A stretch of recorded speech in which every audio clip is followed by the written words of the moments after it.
ஜவைஜக் from Javadupatti Pudur power writer அப்படிங்கிற YouTube channel மூலமாக உங்களை மீண்டும் சந்திப்பு ரொம்ப மற்ற மகிழ்ச்சி. அத்தோட எங்கள் சேனலை சப்ஸ்கிரைப் பண்ணுங்கள், பெல் பட்டன் எடுத்த மறந்துடாதீங்க. அத்தோட எல்லாத்துக்கும் ஷேர் பண்ணுங்க. ஒரு ஆண் ஒரு பெண் அல்லது கணவன் மனைவி உறவு கொள்ளக்கூடிய ஒரு சமயத்தில் பார்த்தீங்கன்னா பெண் கீழே ஆண் மேலே, அதான் எல்லோருக்கும் பிடித்த ஒரு விஷயம். மற்றபடி ஆணின் அந்த உறவில் அவருடைய கைகள் எல்லாம் பெண்ணின் தோள்களில் இருக்கும் அல்லது தரையில் ஊன்றி இருக்கும்.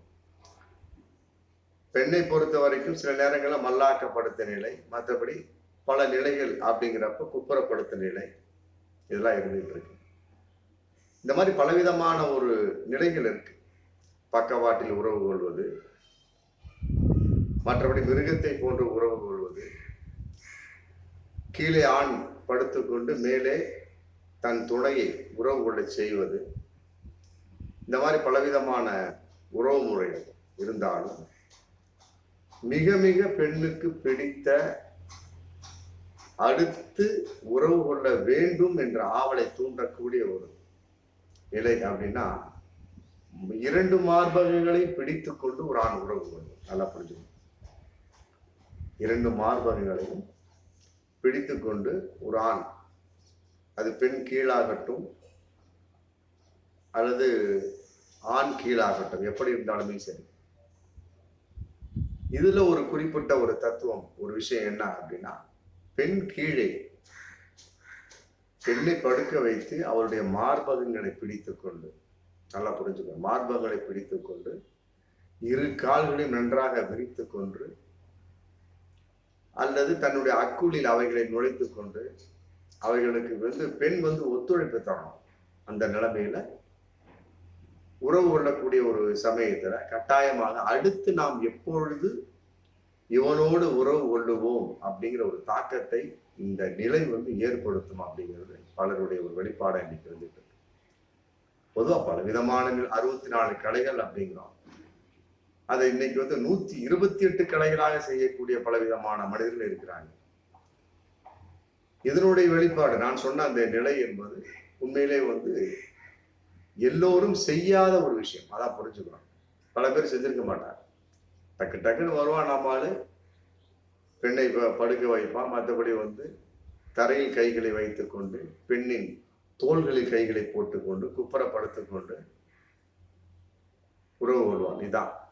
ஆனால் பெண்ணின் இரு மார்பகங்களையும் பிடித்து கொண்டு இறுக்கமாக பிடித்து கொண்டு உறவு கொண்டல் என்பது எத்தனை ஆண்கள் செய்திருக்கு? மனதை தொட்டு பாருங்க. கட்டாயமா இது நிறைய ஆண்களுக்கு தெரியாது என்பதை எல்லாம் விட அவர்கள் செய்வார்களா என்பது மிகப்பெரிய ஒரு சந்தேகம். அதனால இப்படி ஒரு உறவுடைய செய்து பாருங்க, ரொம்ப இன்பமாக இருக்கும். பெண்ணுக்கு ரொம்ப பிடித்தமான ஒரு விஷயம். அடுத்து நம்ம பார்க்கக்கூடிய சமயத்துல அதிகாலையில எந்திரிக்கிற சமயத்துல ஒரு 5 மணி 5:30 மணி ஆகட்டும், அதிகாலை எந்திரிக்கிற சமயத்துல எத்தனை பேர் தன் மனைவியை கட்டி பிடித்து முத்தம் கொடுத்து மார்போடு மார்பாக தழுவி பெண் குறியில் தடவி காம சேஷ்டைகள் செய்து எழுந்திருக்கிறீர்கள் அப்படின்னு மனதில் தொட்டு சொல்லுங்க.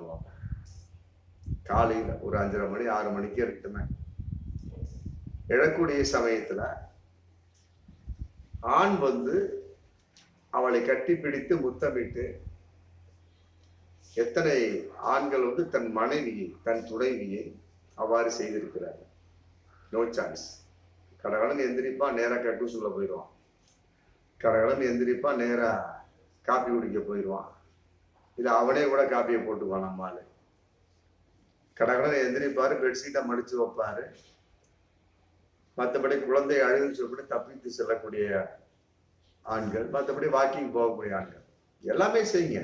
ஆனால் கண் விழித்தவுடன், நல்லா புரிஞ்சுக்கணும், அதிகாலை இருந்து கண் விழித்தவுடன் மனைவியின் முகத்தை பார்க்கலாம் அப்படிங்கிறது ஒரு அற்புதமான ஒரு சாமுதிரிகா லட்சணம். கண் விழித்தவுடன் முதலில் எதை பார்ப்பீர்கள் அப்படின்னா உள்ளங்கையை பார்க்கலாம், தெய்வ படங்களை பார்க்கலாம், புரியுதுங்களா? மற்றபடி இந்த கண்ணாடியை பார்க்கலாம். இந்த மாதிரி பலவிதமான ஒரு சென்டிமெண்டான விஷயம் இருக்கு. அந்த சென்டிமெண்ட்டுக்கெல்லாம் சென்டிமெண்டான ஒரு விஷயம்னா மனைவியின் முகத்தை பார்ப்போம். நல்லா புரிஞ்சுக்க. மனைவியின் முகத்தை பார்த்து முத்தமிட்டு, புரியுதுங்களா, கட்டி பிடித்து மார்பகத்தை பிடித்து விட்டு பெண்குறியை தடவி விட்டு நான் ஒரு 2 நிமிஷம் 3 நிமிஷம் பிறகு எந்திரிச்சிட்டிங்கன்னு வைங்களா, ரொம்ப புத்துணர்ச்சியா இருக்கு. அன்னைக்கு முழுவதுமே பிளட் ரொம்ப சர்க்குலேஷன் இருக்கும், மனசு நல்ல சந்தோஷமா இருக்கும், ரிலாக்ஸ்னஸ் ரொம்ப நிறைய இருக்கு. ஆனா செஞ்சு பாருங்க, ரொம்ப நல்லா இருக்கும். அதே மாதிரி அடுத்த நம்ம சப்ஜெக்ட் பண்ணது, இன்னைக்குமே சரி பல பெண்கள் வந்து கணவன் கூப்பிட்டாதான் வந்து உறவுக்கே வர்றாங்க. அது வந்து தமிழக பெண்கள் ரொம்ப ரொம்ப அதிகம், குறிப்பாக இந்திய பெண்கள், அதிலும் குறிப்பாக மேற்கத்திய பெண்கள். கணவன் கூப்பிட்டாதான் வருவாங்க. அது வரைக்கும் அவங்க தன்னுடைய ஆசையெல்லாம் அடக்கி வச்சுக்கிட்டு உட்காந்துருப்பாங்க.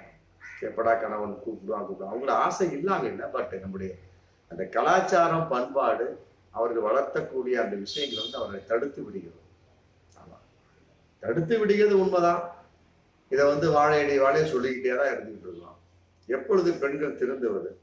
திருந்தணும். கல்யாணம் பண்ணியாச்சு, அவன் கணவன் ஆயிட்டான், முடிஞ்சு போச்சு.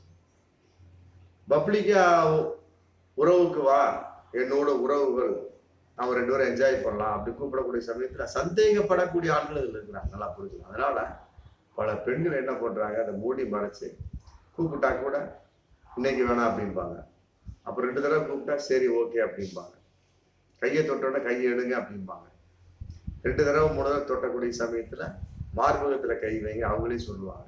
அப்ப இதுல என்ன தெரியுது, பெண்கள் வந்து அந்த உறவுங்கிற ஒரு கான்செப்ட் உணர்வு சம்பந்தப்பட்ட வகையில தன்னை வெளிப்படுத்தி கொள்ள மாட்டார்கள் அல்லது விரும்புவதில்லை. அதற்கு கலாச்சாரம் பண்பாடு, மற்றபடி நாம் பெற்றோர்கள் வளர்த்திய முறைதான் காரணம். அதனால வந்து இனிவரும் காலங்கள் ஏதாவது பெண்கள் வந்து கல்யாணத்திற்கு பின்னால என்ன இருக்கு, ஒண்ணும் கிடையாது. கணவனுடைய அந்த மனோநிலையை பாருங்க, அதுக்கு தகுந்த மாதிரி நடந்துக்கிட்டீங்கன்னா அவனே வந்து பரவாயில்லப்பா, நான் கூட மறந்துட்டேன், பரவாயில்ல உறவு கொள்ளணும் அப்படிங்கிற ஒன்று எனக்கு உனக்கு என்ன வந்து சந்தோஷம், அதையெல்லாம் விட இன்றைய சூழல் ரொம்ப நல்லா இருக்கு, ஆமாம் உறவு கொள்ளாது அவனும் இன்ட்ரெஸ்டிங்காக வருவான். அப்போ என்ன ஆகும், உறவு ரொம்ப சந்தோஷமா இருக்கும், ஜாலியாக இருக்கும், ரொம்ப ரொம்ப அற்புதமாக இருக்கும். ஆமாம், இதை செஞ்சு பாருங்க, பல பெண்கள் ரொம்ப நல்லா இருக்கும். அவன் கடைசி வரைக்கும் அந்த விவாகரத்து மற்றபடி இதெல்லாம் வரவே வராது. ஆமாம். அடுத்தது நம்ம பார்க்கக்கூடிய ஒரு தகவல் வந்து முத்தமிடக்கூடிய கான்செப்ட். முத்தமிடுறோம், உடல் உறவு அப்படிங்கிற கான்செப்டை முன் விளையாட்டுங்கிற வகையில் முத்தமிடுறோம். பெண்ணை ஆண் முத்தமிடுதல், ஆணை முத்தமிடுதல், அது நடந்துகிட்டு தான் இருக்கு. அதில் வந்து மிக குறிப்பிட்ட ஒரு விஷயம் என்னன்னு கேட்டா, மனைவியின் வயிற்றில் யார் முத்தமிடுகிறீங்க சொல்லுங்க.